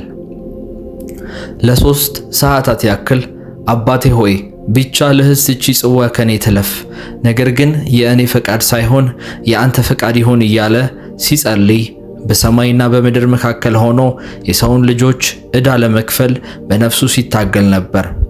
ይሄ ትግል ክርስቶስ ኢየሱስ ለኛ ያለውን ፍጹም ፍቅር የገለጠበት ነበረ። ምክንያቱም ያንን ሁሉ ሽብርና ድብርት እያየ ያንተ ፈቃድ ይሁን በማለት ራሱን ለሞት አሳልፎ ሰጥቶ ነበር። እኩለ ሌሊት አካባቢ በይሁዳ መሪነት በጦር መሳሪያ የታጠቁ ሰዎች መጥተው ሲይዙት፣ እርሱ ግን በመለኮታዊ ኃይሉ ጠላቶቹን ማጥፋት ሲችል ለኛ ፍቅር ሲል እንደ ተራ ሰው ተይዞ ወደ መከራው አደባባይ ይነዳ ነበር። ይሄም የሚያሳየው የክርስቶስ ኢየሱስ ሥራ በግዴታ ሳይሆን እኛን ለማዳን በፈቃደኝነት የተከፈለ ድንቅ የሆነ የፍቅር ዋጋ መሆኑን ነበር። ሕግ በመንፈሳዊው ዓለም ያለውን ትርጉም ስንመለከት የእግዚአብሔርን ፍጹም ፍትሕና የክርስቶስን ቤዛነት ጥልቀት የሚያሳይ እውነት እናገኛለን። በምድራዊው የሕግ ሥርዓት አንድ ሰው በአንድ ወንጀል ተከሶ ቅጣቱን ከጨረሰ በኋላ ድጋሚ በዚያ ወንጀል ሊከሰስ ወይም ሊቀጣ እንደማይችል ሁሉ በመንፈሳዊው ዓለም የሆነው እንደዛ ነው። እግዚአብሔር ጻድቅ ፈራጅ በመሆኑ ኃጢአትን ዝም ብሎ አይለቅም፣ ቅጣት ያስፈልገዋል። ሆኖም ያ ቅጣት ሙሉ በሙሉ በክርስቶስ ላይ አርፏል። ነቢዩ ኢሳይያስ በምዕራፍ 53 ቁጥር 5 ላይ እኛ ስንፈወስ እርሱ ቆሰለ፣ እኛ ሰላም እንድናገኝ መቅሰፍቱ በእርሱ ላይ ሆነ በማለት እንደገለጸው የእግዚአብሔር የጽድቅና ቁጣ ፍርድ በልጁ ላይ ፈሶ ተጠናቋል። እግዚአብሔር ፍርዱን በልጁ ላይ አንድ ከፈጸመ በኋላ በእኛ ላይ ድጋሚ ፍርድን ቢያመጣ ፍትሃዊ አይሆንም። ስለዚህ ዛሬ እኛ ከፊቱ የምንቆመው እንደ ተከሳሽ ሳይሆን በክርስቶስ ኢየሱስ ደም እንደጸደቀ ሰው ነው። ምክንያቱም ሮሜ 8 ምዕራፍ 1 ላይ በክርስቶስ ኢየሱስ ላሉት አሁን ኩነኔ የለባቸውም ይላል። ነገር ግን ይሄ ድርብ ቅጣት ሕግ እንደሚያሳየው የእኛ ነፃነት ልመና ብቻ ሳይሆን ሕጋዊ መብታችን ነው። ክርስቶስ ኢየሱስ በመስቀል ላይ ተፈጸመ ሲል በዮሐንስ ምዕራፍ 19 ቁጥር 30 ላይ የሰው ልጆችን የዕዳ ደብዳቤ ቀዶ የፍርዱን ዋጋ ከፍሎ ጨርሷል ማለት ነው። ሕመሙን ሁሉ ከእርሱ ስለተቀበለ እኛ ዛሬ ከበሽታ ከውርደትና ከጭቆና ነፃ የመሆን ሕጋዊ መብት አለን። ሰይጣን በሽታን፣ ጭንቀትን ወይም ውድቀትን ሊያመጣብን ሲሞክር ዋጋው እኮ ተከፍሏል፣ ድጋሚ ቅጣት የለም ብሎ የመቃወም መብት ተሰጥቶናል። እርሱ ስለኛ ተዋርዷል፣ ታርዟል፣ ተተፍቶበታል። የእኛን ውርደት እርሱ ስለወሰደው እኛ የእርሱን ክብርና ጽድቅ የመልበስ መብት አለን። ይሄ እውነት ሰይጣን ባለፈው ስህተታችን ሊከሰን ሲሞክር አፋቸውን ከሚዘጉ ታላላቅ መንፈሳዊ መሳሪያዎች ውስጥ አንዱ ነው። ምክንያቱም የክርስቶስ ኢየሱስ ደም ከአቤል ደም ይልቅ ምሕረትና ሰላም የሚሻለውን ይናገራል። ይሄም በዕብራውያን ምዕራፍ 12 ቁጥር 24 ላይ ተቀምጧል። በመጨረሻም ይሄንን የፍቅር ሥራ እግዚአብሔር እንደ ፈራጅ ሳይሆን እንደ አፍቃሪ አባት እንድንመለከተው ያደርገናል። በዚህ ሰዓትም በዚህ ወቅት የምንቆመው ዋጋ ለመክፈል ሳይሆን የተከፈለልንን ዋጋ ለማሰብና ያንን በረከት በሕይወታችን ላይ ለመቀበል ነው። ክርስቶስ የሞተው ለነገውም ኃጢአታችን ሳይቀር ነው። ማንኛውም የኩነኔ ድምፅ በእኛ ላይ ሥልጣን የለውም። እግዚአብሔር በፊት ድፍረት እንድንቆምና የተሰጠንን የልጅነት ክብር እንድንለማመድ የሚያደርግ የክርስቶስ ፍጹም ድልና ለእኛ ያለውን ጥልቅ ፍቅር የተገለጠበት ድንቅ ሥራ። ጌታችን ኢየሱስ ክርስቶስ ከተያዘባት እኩለ ሌሊት ጀምሮ እስከ ጠዋቱ 3 ሰዓት ባሉት ጥቂት ሰዓታት ውስጥ የሰውን ልጅ የክፋት ጥልቀትና የእርሱን ፍጹም ትዕግስት የሚያሳዩ 6 አድካሚ የፍርድ ሂደቶችን አልፏል ኢየሱስ። እነዚህ 6 የክስ መድረኮች በሁለት ዋና ዋና ክፍሎች የተከፈሉ ነበሩ። 3ቱ በሃይማኖታዊ አባቶች ወይም ደግሞ በአይሁድ ፊት፣ የቀሩት 3ቱ ደግሞ በፖለቲካ መሪዎች በሮማውያን ፊት የተከናወኑ ነበሩ። በመጀመሪያ ወደ ቀድሞ ሊቀ ካህን ወደ ሐና፣ በመቀጠልም ወደ ቀያፋና ወደ አይሁድ ሸንጎ ሄደ። በእነዚህ መድረኮች ላይ የተፈጸመው ግፍ እጅግ ዘግናኝ ነበር። ምክንያቱም ሕግ አስከባሪ ነን የሚሉት አካላት በሌሊት ምስክር እየገዙና በሐሰት እየከሰሱት፣ በፊቱ ላይ እየተፉበት፣ በጠፈር እየመቱት ክርስቶስ ሆይ ማን መታህ? ትንቢት ተናገር እያሉ ይሳለቁበት እንደነበር በማቴዎስ ወንጌል ምዕራፍ 26 ከቁጥር 67 እስከ 67 ይናገራል። ቀጥሎም ወደ ሮማውያኑ ገዢዎች ወደ ጲላጦስ፣ ከዚያም ወደ ሄሮድስ፣ በመጨረሻም ተመልሶ ወደ ጲላጦስ ቀረበ ኢየሱስ። እግዚአብሔርን የማያውቁትና ጣዖት አምላኪ የሆኑ ሮማውያን እንኳን ሳይቀሩ በተለይም ጲላጦስ እኔ በዚህ ጻድቅ ሰው ደም ንጹሕ ነኝ፣ ምንም በደል አላገኘሁበትም በማለት 3 ጊዜ መስክሮለታል። ሆኖም የአይሁድ ካህናትና ሕዝቡ በክፋት ተሞልተው ከኢየሱስ ይልቅ የሚታወቀውን ወንጀለኛና ነፍሰ ገዳይ በርባን እንዲፋታላቸው ለመኑ። ይሄ የሰው ልጅ የክፋት ቁንጮ ነበር። ምክንያቱም ስቀለው እያሉ የሚጮሁ ሰዎች እርሱ የጸለየላቸው፣ የታመሙትን ከመካከላቸው የፈወሰላቸው፣ ልጆቻቸውን ከሞት ያስነሳላቸውና በበረሃ ተከትለውት በነበረ ጊዜ የመገባቸው ሰዎች ነበሩ። በዚያች ሰዓት ግን ሁሉም ፊታቸውን አዞሩበት። ያደረገላቸውን መልካም ነገር ሁሉ ረስተው በጭካኔ ደሙ በእኛና በልጆቻችን ላይ ይሁን በማለት ጮኹ። ይህም በማቴዎስ ወንጌል ምዕራፍ 27 ቁጥር 25 ማቴዎስ ወንጌል ምዕራፍ 27 ቁጥር 25 ላይ ተጽፏል። ይሄ ታሪክ የሚያሳየው ክርስቶስ የተሰቀለው በፍትህ እጦትና በሰው ልጆች ምቀኝነት ብቻ ሳይሆን ራሱ የእኛን የክፋት ጭካኔና ዋጋ ለመክፈል ራሱን ዝቅ በማድረጉ ነው። ጌታችን በእነዚህ 8 ሰዓታት ውስጥ የደረሰበት የአካልና የነፍስ ስቃይ በዝምታ የታገሰው እንደ በግ ወደ መታረድ ተነዳ፣ በሸላቾችም ፊት ዝም እንደሚል በግ እንዲሁ አፉን አልከፈተም የሚለውን በኢሳይያስ 53 ምዕራፍ 7 ትንቢት ለመፈጸም ነው። ይሄም ለእኛ ያለውን የማይለወጥና ጥልቅ ፍቅር ይገልጣል። ምክንያቱም በሰቀሉትና በተሳለቁበት ሰዎች ፋንታ አባት ሆይ የሚያደርጉትን አያውቁምና ይቅር በላቸው በማለት ምሕረትን ለምኖልናል። ሉቃስ ወንጌል ምዕራፍ 23 ቁጥር 34። ይህ የክርስቶስ ሥራ የሰው ልጅ ክፋት በደረሰበት ጥልቀት ልክ የእግዚአብሔር ጸጋና ፍርድ ከዚያ ላይ መትረፍረፉን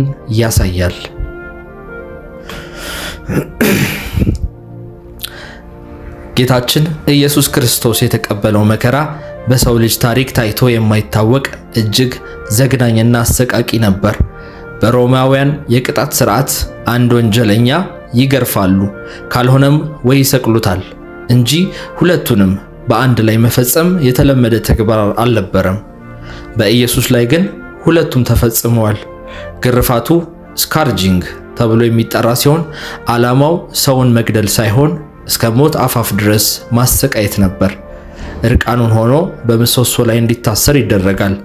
ጫፉ ላይ የተሳሉ አጥንቶች፣ እርሳሶች፣ የብረት ቁርጥራጮች ባሉት አለንጋ ይገረፍ ነበረ።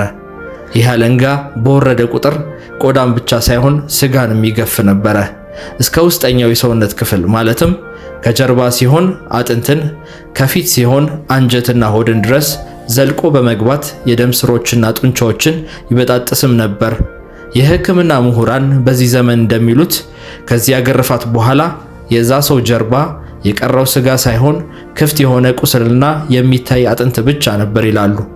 ይህ ሁሉ ስቃይ አልበቃ ብሎ በደምና በህመም የተዝለፈለፈውን አካሉን ይዞ ከባድ የሆነውን መስቀል ተሸክሞ ለ1 ኪሎ ሜትር ያክል ወደ ጎልጎታ እንዲጓዝ ተገዶ ነበረ። ከግርፋቱ የተነሳ ከፍተኛ ደምና ፈሳሽ ከሰውነቱ ስለፈሰሰ በከፍተኛ ጥማትና ድካም ተዝለፍልፎ 3 ጊዜ ወደቀ።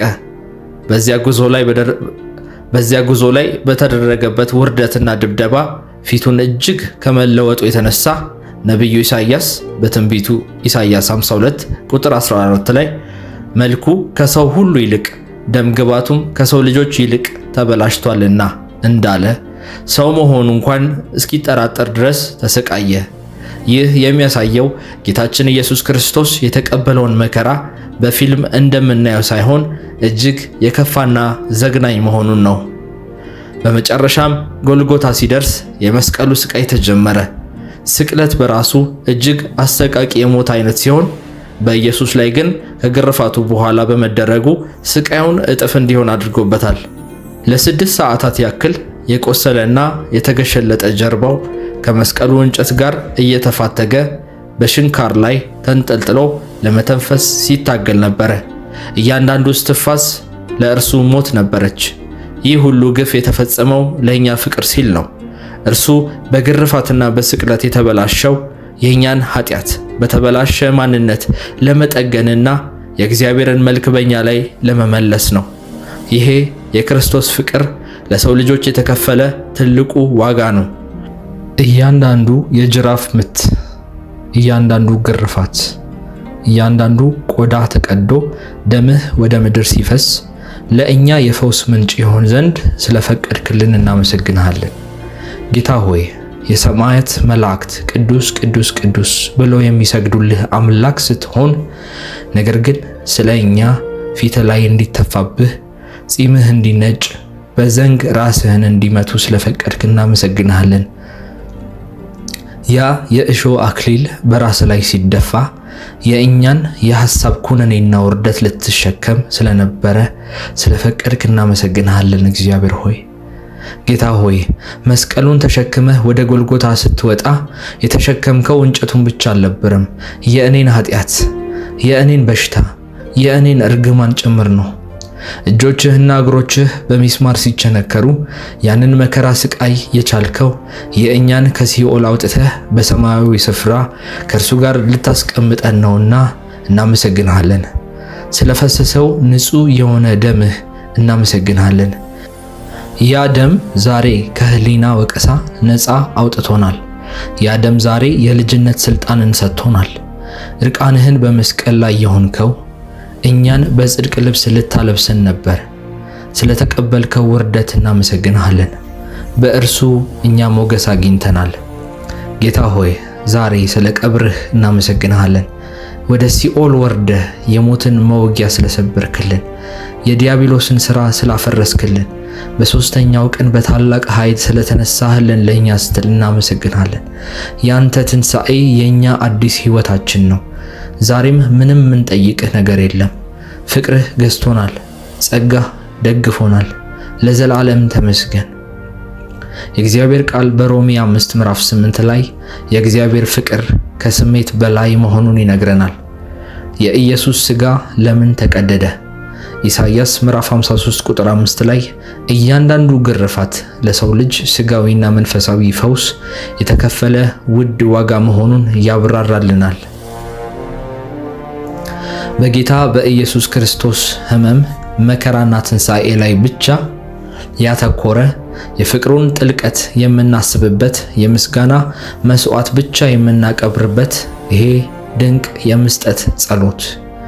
ጌታ ኢየሱስ ክርስቶስ ሆይ ስለኛ ብለህ ወደዚች ምድር ስለመጣ እናመሰግንሃለን። የሰማይን ክብር ትተህ የስልጣንን ዙፋን ትተህ እንደ እኛ ሰው ስለሆንክልን እናመሰግንሃለን። ስለኛ ብለህ በግርግም ተወልደሃል። ስለኛ ብለህ ድህነትን ቀምሰሃል። ጌታ ሆይ ስለኛ የተቀበልከው ያንን መራራ ጽዋ ስናስብ ነፍሳችን ባንተ ፊት ትሰግዳለች። በጌትሰማኒ የአትክልት ስፍራ ላይ ስትጨነቅ ላብህ እንደ ደም ነጠብጣብ ወደ ምድር ሲፈስ የኔ ፈቃድ ሳይሆን የአንተ ፈቃድ ይሁን አባቴ ሆይ ብለህ በሉቃስ ወንጌል ምዕራፍ 22 ቁጥር 42 ላይ ስለታዘዝክ እንወዳሃለን። ስለኛ ብለህ ስለኛ ተላልፈ ተሰጥተሃል።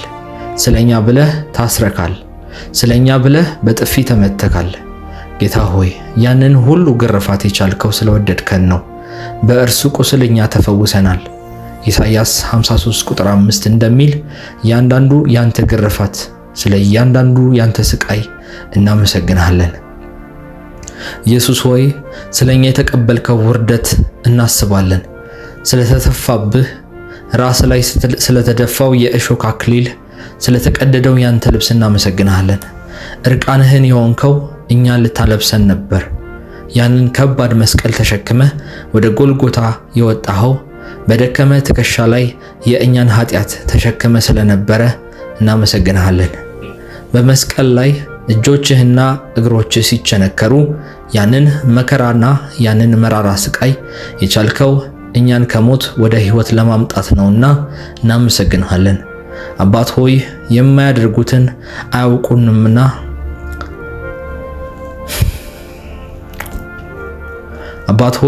የሚያደርጉትን አያውቁምና ይቅር በላቸው ብለህ በሉቃስ ወንጌል ምዕራፍ 23 ቁጥር 34 ላይ ጠላቶችህን ጭምር ስለማርክ እናመሰግናለን።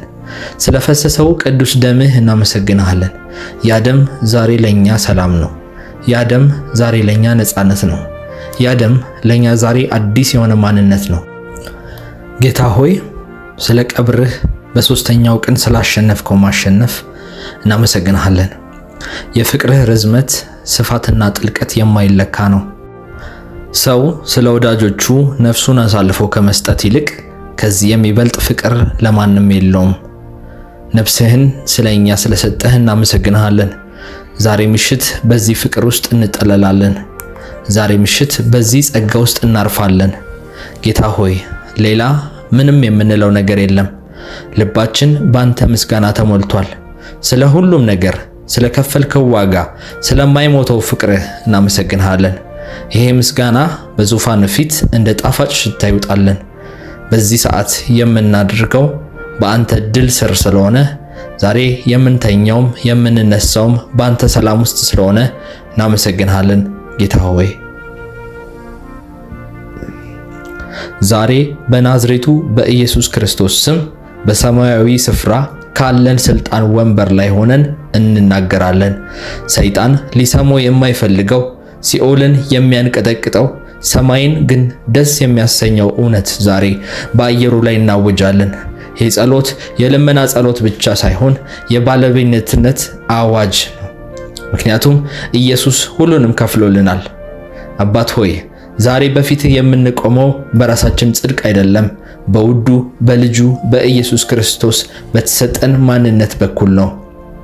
ጠላት ሊሰማው የማይፈልገው ትልቁ እውነት እኛ ተወዳጆች መሆናችንን ነው። ዓለም ሳይፈጠር በእርሱ ተመርጠናል። አሁን በዚህ ድምፅ ውስጥ የምታልፊ ሁሉም ይሄን ጸሎት አብራችሁን የምትከታተሉ በዓለም ዙሪያ ያላችሁ ቅዱሳን ሁሉ እናንተ የጌታ ምርጦች ናችሁ። አንቺ የሰማይ ንጉሥ ኩራት ነሽ። ጠላት ውሸታም ነው። አንተ የተጣልክ አይደለህም። አንተ የተረሳህ አይደለህም። አንተ በክርስቶስ ኢየሱስ ደም የተገዛ ክቡር ነህ። ዛሬ በኢየሱስ ስም እናወጃለን። ያ ሁሉ መከራ፣ ያ ሁሉ ስቃይ፣ ያ ሁሉ ስድብ ለኛ ነበር ብለን እንናዘዛለን። እርሱ በመስቀል ላይ እርቃኑን የሆነው እኛ ዛሬ የሞገስን የክብርን ልብስ እንድንለብስ ነው። ዛሬ በጌታ በኢየሱስ ስም አውጃለሁ። ያንቺ ያንተ ዕጣ ፈንታ ውርደት አይሆንም። እርሱ ስለኛ ተዋርዷል። እኛ ዛሬ በሞገስ እንመላለስ ዘንድ እርሱ ስለኛ ተርቧል። እርሱ ዛሬ በበረከት እንትረፈረፍና በሕይወት እንኖር ዘንድ ሞቶልናል። በክርስቶስ ሞት እኛ ሕይወትን አግኝተናል። በሞቱ ሞታችን ተሸንፏል።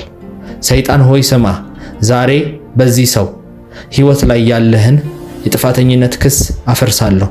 ዛሬን ጸሎት በሚሰሙ ሰዎች ሁሉ ላይ በክርስቶስ ኢየሱስ ላሉት አሁን ኩነኔ የለባቸውም። እርሱ በመስቀል ላይ የነበረውን የዕዳ ጽሕፈት ደምስሶታል እንደሚል፣ ስለዚህ ዛሬ ኢየሱስ ክርስቶስ በከፈለው መስዋዕትነት የተገኙትን ስጦታዎች በሙሉ እንጠቀማለን። ፈውስ አንዱ ስጦታችን ነው። ሰላም ርስታችን ነው። ብልጽግና፣ ስኬት የልጅነት መብታችን ነው። ዛሬ ላይ በኢየሱስ ስም እናወጃለን። ካለፈው ታሪካችን፣ ካለፈው ከቤተሰባችን እርግማን፣ ከውድቀት ትውስታ ነፃ ነን። እርሱ በመስቀል ላይ የተሸከመው የእኛን ሕመም ብቻ ሳይሆን የእኛን ውርደትም ጭምር ነው። እርሱ ስለኛ ተሰደበ። እኛ ዛሬ በሰውና በእግዚአብሔር ፊት ባለሟሎች ነን። ዛሬ በሕይወት ላይ የሞገስ ዘይት ይፈስብናል። በስራችን፣ በጤናችን፣ በሁሉ ነገራችን፣ በቤታችን ላይ የክርስቶስ ድል ይታይበታል። አባት ሆይ ዛሬ በእምነት እንቆማለን።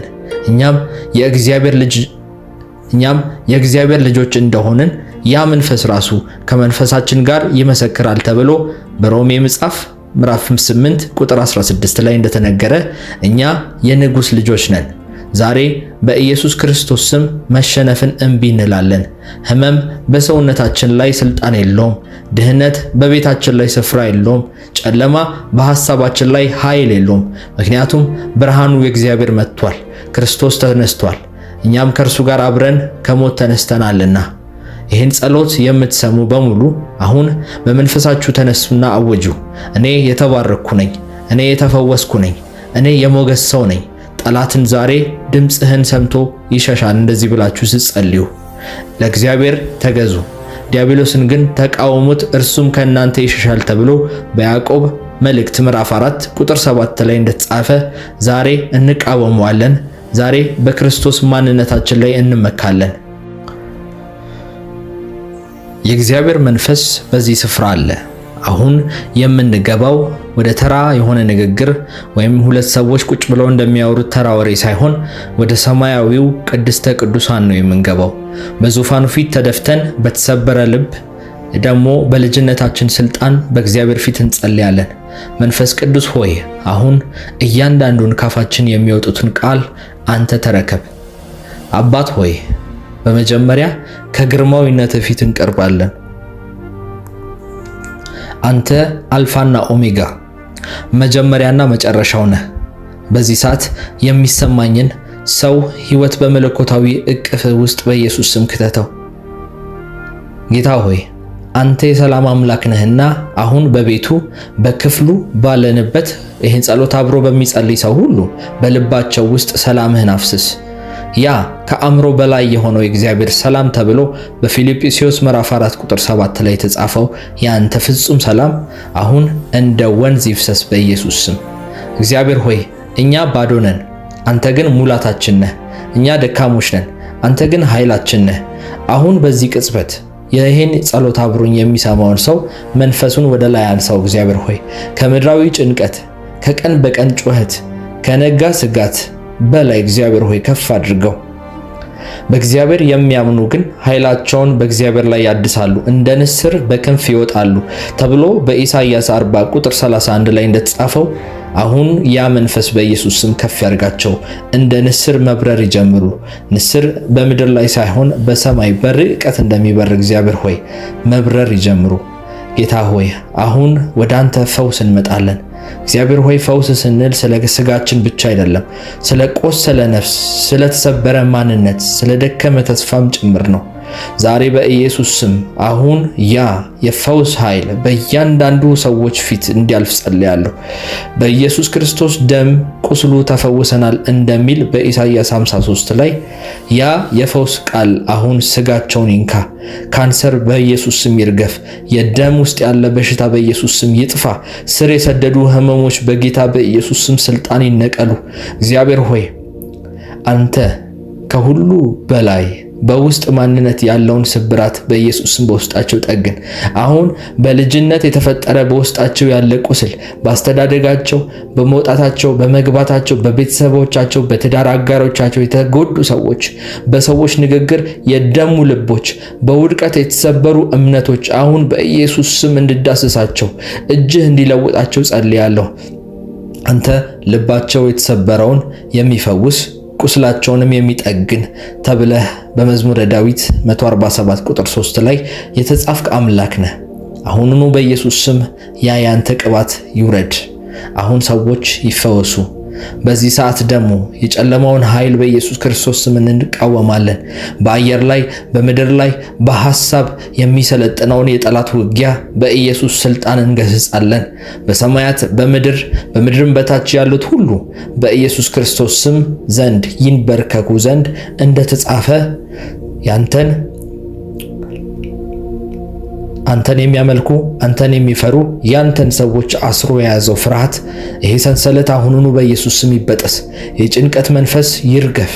የሞት ፍርሃት፣ የድህነት ፍርሃት፣ የብቸኝነት ፍርሃት በኢየሱስ ደም ከአሁን በላይ የተሰረዘ ይሁን። እግዚአብሔር የኃይልና የፍቅርንም ራስንም የመግዛት መንፈስ እንጂ የፍርሃትን መንፈስ አልሰጠንም ተብሎ በሁለተኛ ጢሞቴዎስ ምዕራፍ 1 ላይ ተጽፏል። ስለዚህ አሁን በኢየሱስ ስም አይምሮአቸው ነፃ ይሁን። ሐሳብ በኢየሱስ ስም በእነሱ ላይ ይረፍ። ያ የጨለማ ጭጋግ ከነሱ ላይ ይገፈፍ። እግዚአብሔር ሆይ የአንተ ብርሃን በእነሱ ላይ ማብራት ይጀምር። እነርሱ የብርሃን ልጅ ናቸው እንጂ ጨለማ አይደሉም። ጌታ ሆይ ስለ ነገ መመሪያ ለሚፈልገው ወንድማችንና እህታችን እግዚአብሔር ሆይ በኢየሱስ ስም ዛሬ ተገለጠላት። ስለ ኑሯ ስለምትጨነቀው እህታችን አሁን በኢየሱስ ስም መለኮታዊ የሆነ ያንተን ጥበብ ስጣት። እግዚአብሔር ሆይ ካንተ ግን ማንም ጥበብ ቢጎለው፣ ከእናንተ ግን ማንም ሰው ጥበብን ቢጎለው ሳይነቅፍ ለሁሉ በልግስና ለሚሰጥ ለእግዚአብሔር ይለምን ተብሎ በያዕቆብ ምዕራፍ 1 ቁጥር 5 ላይ እንደተጻፈ እግዚአብሔር አምላክ ሆይ መንገዱን አሳያቸው። በግራና በቀኝ የሚመክሩ ያንተ ድምጾች በዝግታ በአይምሮአቸው ውስጥ እግዚአብሔር ሆይ ግራ ተጋብተው ተስፋ ቆርጦ ላሉ ሰዎች ያንተን ድምጽ በኢየሱስ ስም አሰማቸው። በትዳር፣ በስራ፣ በትምህርት፣ በቤተሰብ ጉዳይ ላይ መለኮታዊ የሆነ ያንተ ብርሃን ይብራላቸው። አባቴ ሆይ ቢቻልህስ እቺ ጽዋ ከኔ ትለፍ፣ ነገር ግን አንተ እንደምትወደው ይሁን እንጂ እኔ እንደምወደው አይሁን አለ። ወደ ደቀ መዛሙርቱ መጣ። ተኝተውም አገኛቸውና ጴጥሮስን እንዲሁም ከእኔ ጋር አንዲት ሰዓት እንኳን ልትተጉ አልተቻላችሁምን? ወደ ፈተና እንዳትገቡ ትጉና ጸልዩ። መንፈስ ተዘጋጅታለች፣ ሥጋ ግን ደካማ ነው አለው። ማቴዎስ ወንጌል ምዕራፍ 26 ቁጥር 40ና 41። ጌታ ሆይ ወደ ፈተና እንዳትገቡ ትጉና ጸልዩ ባልከው ቅዱስ ቃል መሰረት ዛሬ በዚህ ምሽት በመንፈስ ነቅተን በፊትህ እንቆማለን። በገዛ ኃይላችን ምንም ማድረግ እንደማይችል እናውቃለን። ተጨንቆስ በቁመቱ ላይ አንድ እስክንድ እንኳን እግዚአብሔር ሆይ መጨመር የሚችል ሰው እግዚአብሔር ሆይ ማንም የለም እንደሚል ቃልህ በማቴዎስ ምዕራፍ 6 ላይ። ስለዚህ ዛሬ ምሽት ጭንቀታችንን አውልቀን ያንተን ሰላም እንለብሳለን። በጌታ በኢየሱስ ክርስቶስ ስም የትኛውም አይነት ፈተና ከኛ እንዲርቅ፣ የጨለማ ኃይላቶች እንዲፈርሱ እግዚአብሔር ሆይ እንጸልያለን። አባት ሆይ ዛሬ በዚህ ጸሎት በአንተ እንታመናለን እያልን ነው። ስለ ኑሯችን፣ ስለ ነገው ቀንና ስለ ሕይወታችን ሙሉ በሙሉ አንተን እንጠብቃለን። ዕውቀታችንን፣ ጉልበታችንንና ጥበባችንን በእግር ስር አስቀምጠናል። እግዚአብሔር ሆይ አንተ በቃ ካልከን በቃን ነው። እግዚአብሔር ሆይ አንተ ካልከፈትከው ማንም ሊከፍተው የማይችል፣ አንተ ካልዘጋኸው ማንም ሊዘጋው የማይችል ሉዓላዊ የሆንክ አምላክ ነህ። እግዚአብሔር ሆይ ዛሬ ምሽት ሕይወታችንን በአንተ አደራ አሳልፈን እንሰጣለን። የሰላም አምላክ ሆይ አይምሮአችንን በሚበጠብጥ እንቅልፍ የሚነሳንና መንፈሳችንን የሚያውክ አላስፈላጊ ሐሳብና ጭንቀት ሁሉ እግዚአብሔር ሆይ ከኛ ይወገድ።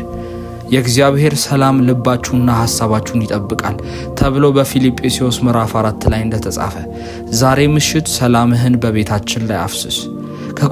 ከቁጥጥራችን ውጭ ለሆኑ ነገሮች መጨነቅ አቁመናል። ምክንያቱም ነገ የሚባለው ቀን በእጅ ላይ እንደሆነች ሁላችንም እናምናለን። እግዚአብሔር ሆይ ዛሬ በዚህ ምሽት ሁሉንም ነገር ላንተ አስረክበናል። እኔና ይህን ጸሎት ከኔ ጋር አብረው የሚጸልዩ ወንድምና እህቶች እግዚአብሔር ሆይ ባሉበት በየትኛውም ስፍራ እግዚአብሔር ሆይ በዚህ ምሽት ጸጋህና ሰላም ይብዛላቸው። እግዚአብሔር ሆይ ስኬትን ሆነ ድካሙን እግዚአብሔር ሆይ ላንተ ሰጥተናል። በረከቱን ሆነ እግዚአብሔር ሆይ የጠረን የጎደለን ክፍል ሁሉ እግዚአብሔር ሆይ አንተ ሙላው። የጀመርነው ማንኛውም ጉዳይ በአንተ መሪነት በኢየሱስ ስም ይፈጸም። እግዚአብሔር ሆይ የጀመርከውን ነገር ሁሉ አንተ ፈጽም በሕይወታችን ላይ። ቤታችን የፍቅርና የሰላም መኖሪያ አድርገው። እግዚአብሔር ሆይ አንተ ታማኝ አምላክ ነህና አታሳፍረንም። ለልጆቻችን ለትውልዳችን እግዚአብሔር ሆይ አንተ መጠጊያችን ነህ። ጌታ ሆይ በስጋ ድካም እንዳንሸነፍ በጠላት ወጥመድ እንዳንያዝ መንፈስህን በሕይወታችን ላይ አብዛለን። በትጋት የምንጸልይ ሰዎች እንድንሆን፣ በመንፈስ የበረታን ሰዎች እንድንሆን፣ ልባችን በእምነት የተሞላብን ሰዎች እንድንሆን እግዚአብሔር ሆይ ዛሬም ከመንፈስህ አበርታን፣ ከመንፈስህ አካፍለን። በዚህ ምሽት እግዚአብሔር ሆይ የሚመጣ ማንኛውም የፈተና ሐሳብ ሁሉ በኢየሱስ ስም ይመለስ፣ ከኛ ሕይወት የራቀ ይሁን። እግዚአብሔር ሆይ እኛ እግዚአብሔር ሆይ ያንተ ነን። ማንም ከእጅ ሊነጥቀን የማይችል ልጆች ነን።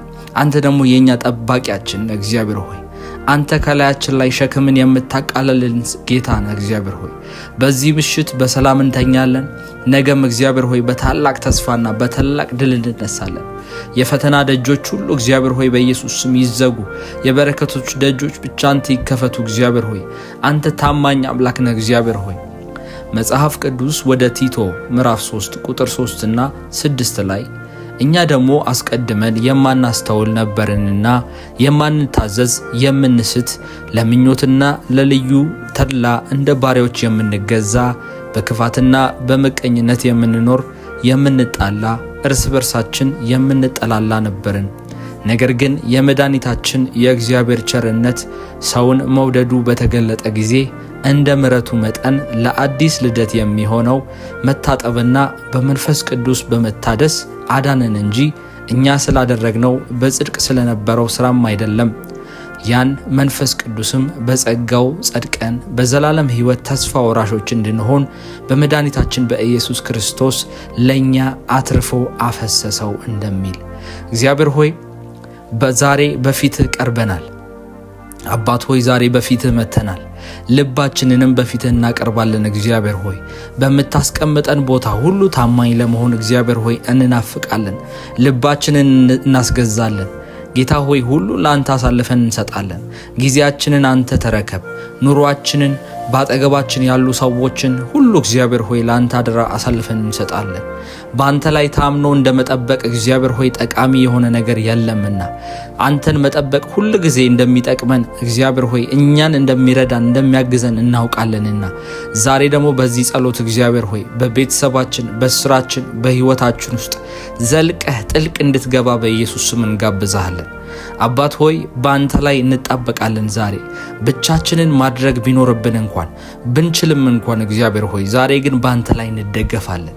ለእኛ ትርጉም የሌለው ቢመስልም እግዚአብሔር ሆይ በአንተ ላይ ዛሬ ግን እንታመናለን። ጠላቶች እየገፉ የመጡ ቢመስልም እግዚአብሔር ሆይ በአንተ ላይ እንጣበቃለን። ጊዜያችንን እያባከንን ብዙ እድገት ያላደረግን ወደ ኋላ የቀረን የተረሳን ቢመስልም እግዚአብሔር ሆይ በአንተ ግን እንታመናለን። በአንተ ጊዜና አሰራር እግዚአብሔር ሆይ እንታመናለን። ምክንያቱም እግዚአብሔር አባት ሆይ አንተ ታማኝ፣ ቸር፣ ሉዓላዊና ሁሉን የምትችል አምላክ እንደሆንክ እናምናለን። በዙሪያችን ያለው ዓለም በገንዘብ የሚያምን ቢሆን፣ በሰው እርዳታ የሚያምን ቢሆን፣ በዘመድ በእውቀትና እግዚአብሔር ሆይ አሉ በሚባሉ ነገሮች የሚደገፉበት ዘመን ላይ ብንሆንም እግዚአብሔር ሆይ ሰው ይሄን አለኝ ይሄ አለኝ እግዚአብሔር ሆይ በሚልበት ዘመን ያለውን የባንክ አካውንት ቁጥሮች በሚቆጥርበት ዘመን ያሉትን ኃያላን ሰዎች ያሉትን ስልጣናት ላይ ያሉ ሰዎች ጠቃሚ ሰዎች ቆጥሮ በሚኖርበት ዘመን እግዚአብሔር ሆይ እኛ ግን እንደ ኋላ ቀሮች ብንመስልም ሞኝ የሆንን ጥበብ የጎደለን ብንመስልም ዛሬም በአንተ መመካታችንን መርጠናል። እግዚአብሔር ሆይ መርጠን ወደ አንተ መተናል። የልባችንን መሻት በኢየሱስ ስም ተቀበልልን። ለአንተ ሁሉን ነገር አደራ አሳልፈን እንሰጣለን። ስለዚህ እግዚአብሔር ሆይ በቤተሰባችን ጉዳይ ውስጥ አንተን እንጠብቃለን። እንድንፈወስ በምንሻው በሽታ እግዚአብሔር ሆይ ሰውነታችንን ባቆሰለው ልባችንን ባቆሰለው ነገር ውስጥ እግዚአብሔር ሆይ አንተን እንጠብቃለን። በየትኛውም ሁኔታ ውስጥ ሆነን አንተን እግዚአብሔር ሆይ እንጠብቃለን። አንተ ታማኝ እንደሆንክና አንተ የማትረሳ ቃልን የማታጥፍ አምላክ እንደሆንክ እናውቃለንና እንታመንብሃለን። ሁሉን ቻይ ብቁ የሆንክ አምላክ እንደሆንክ እናውቃለን። እንዳረሳህን እናውቃለን። አንተን እየጠበቅን እያለም እግዚአብሔር ሆይ በእኛ ህይወት ውስጥ ስራህን እየሰራ እንደሆነ እናውቃለን። ባናየውም ባንመለከተውም እግዚአብሔር ሆይ የሚታይና የሚዳሰስ ነገር ባይኖር እንኳን እግዚአብሔር ሆይ በእኛ ህይወት ላይ ግን በማናያቸው በጥቃቅን በሚመስሉ ሚሊዮን መንገዶች እየሰራ እንደሆነ እናምንብሃለን። እግዚአብሔር ሆይ ፍሬውን አፍርቶ እግዚአብሔር ሆይ የእጃችንን ፍሬ እንደምንበላ እናምናለን። አምነን እንደምንዘራ ሁሉ አምነን እንደምናጭድ እግዚአብሔር ሆይ አምነን በአንተ ፊት መጥተናል። እግዚአብሔር ሆይ ስለዚህ አባት ሆይ ዛሬ በዚህ ሰዓት ላይ ሆኜ አመሰግንሃለሁ። ከኔ ጋር አብረው የሚጸልዩትን ወንድሞቼን እህቶቼን ጌታ ሆይ ዛሬ በመሰዊያ ላይ የነሱን ጉዳዮች በሙሉ አቀርባለሁ። አምላኬ ሆይ ስራህን በእኛ ህይወት ላይ እንድትሰራ የሚመችህን ነገር ሁሉ እንድታረግ እግዚአብሔር ሆይ እንደ ሐሳብህ እንደ ፈቃድህ እንድታረግ እግዚአብሔር ሆይ ነገር ግን ተግተንና እግዚአብሔር ሆይ ጠንክረን በአንተ ፊት የመንበርከክ አቅምን እንድትሰጠን እንጸልያለን።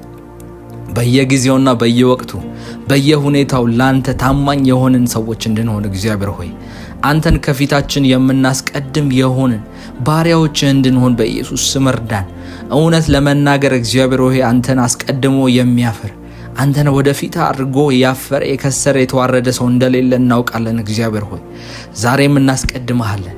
ዛሬም እግዚአብሔር ሆይ ከበደን የምንለውን ነገር ሁሉ ላንተ አደራ አሳልፈን እንሰጣለን። እግዚአብሔር ሆይ ባናየውም ባንመለከተውም እግዚአብሔር ሆይ ተግተን እንጸልያለን።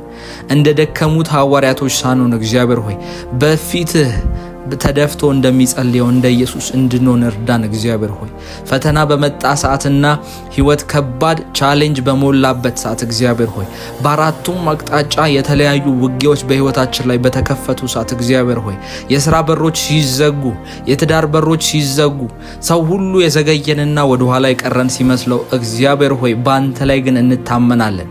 ያንተን ሥራ አደራረግ ጊዜን ሁሉ እንጠብቃለን። አባት ሆይ በዚህ ምሽት እግዚአብሔር ሆይ ከፈተና እንድታስመልጠን እንጸልያለን። ተግተን የምንጸልየው በቃልህ እንደተናገረው እግዚአብሔር ሆይ ኢየሱስ ለደቀ መዛሙርቶች እንዳላቸው ወደ ፈተናም እንዳትገቡ ትጉና ጸልዩ እንዳላቸው፣ ስጋ ደካማ ነው መንፈስ ግን ዝግጁ ነው ለመጸለይ እንዳላቸው እግዚአብሔር ሆይ በዚህ ምሽት መንፈሳችንን አነቃቀው። እግዚአብሔር ሆይ ላንተ አደራ አለፈን የምንሰጥ ሰዎች እንሁን። ጉዳያችንን በሙሉ በአንተ እግር ስር የምናነጥፍ ሰዎች እንሁን። እግዚአብሔር ሆይ የሥራ ጉዳይ ነው፣ የትዳር ጉዳይ ነው፣ የልጆች ጉዳይ ነው፣ የኑሮ ጉዳይ ነው፣ የጎደለው ነገር ጉዳይ ነው። ሁሉንም እግዚአብሔር ሆይ ላንተ የምናቀርብ ሰዎች እንሁን። ወደ ኋላ የተረሳንበት ጉዳይ ነው፣ የተያዙ ፕሮሰሶች ጉዳይ ነው። አባት ሆይ በየትኛውም መንገድ የኛ ህይወት ላይ አስጨናቂ የሆኑ ነገሮችን ወደ አንተ የምንሰጥበት ጥበቡን ጨምረልን፣ ኃይሉን ጨምረልን፣ ብርታትን ጨምረልን። እግዚአብሔር ሆይ አባት ሆይ ያለማቋረጥ ትኩረታችንን ለመሳብ በሚታገል ዓለም ውስጥ ነው የምንኖረው። እግዚአብሔር ሆይ በሶሻል ሚዲያ በወከባ በስራ በሁሉ ነገር በቤተሰብ ጦርነቶችና በተለያዩ ዓለም ላይ በሚታዩ ሁኔታዎች እግዚአብሔር ሆይ የሚያታልልና አይምሮአችንን ካንተ ላይ የሚያዞር ህይወት ላይ ያለ ነው። እግዚአብሔር ሆይ በዚህ ውስጥ የሚያልፉና እግዚአብሔር ሆይ በተለያዩ ውጣ ውረዶች ውስጥ የሚጋፈጡ ወዳጆች እግዚአብሔር ሆይ አሁን አብረውን እንደሚጸልዩ ያውቃለሁ። አባት ሆይ አንተ ግን ከቁጥጥራቸው ውጪ በሆኑ ሁኔታዎች እግዚአብሔር ሆይ ያለባቸውን ጭንቀትና ጫና በኢየሱስ ስም ዛሬ ከላያቸው ላይ አራግፍላቸው።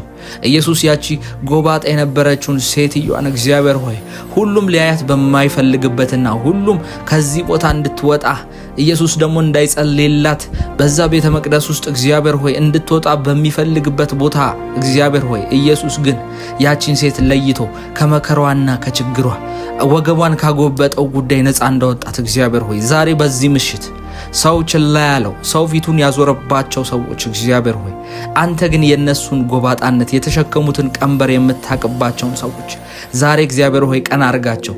ዛሬ ወገባቸውን ያጎበጠውን ነገር በኢየሱስ ስም ከነሱ ላይ ንቀልላቸው። እግዚአብሔር ሆይ ከቁጥጥራቸው ውጪ በሆኑ ነገሮች ከፍተኛ ጭንቀት ውስጥ ላሉ ሰዎች እግዚአብሔር ሆይ የደከሙ ጌታ ሆይ በዚህ ምሽት ወደ አንተ መጥተው ረፍት እንዲያገኙ ጸልያለሁ። በጌታ በኢየሱስ ስም ባሉበት ቦታ በሙሉ እግዚአብሔር ሆይ እጅህ ይንካቸው። ይህን ጸሎት አብረውኝ ከኔ ጋር ሲጸልዩ እግዚአብሔር ሆይ እያንዳንዱ የነሱ ያጎበጣቸውና ያደከማቸው ሰንሰለትና ሸክም በኢየሱስ ስም ከነሱ ላይ ተራገፈ።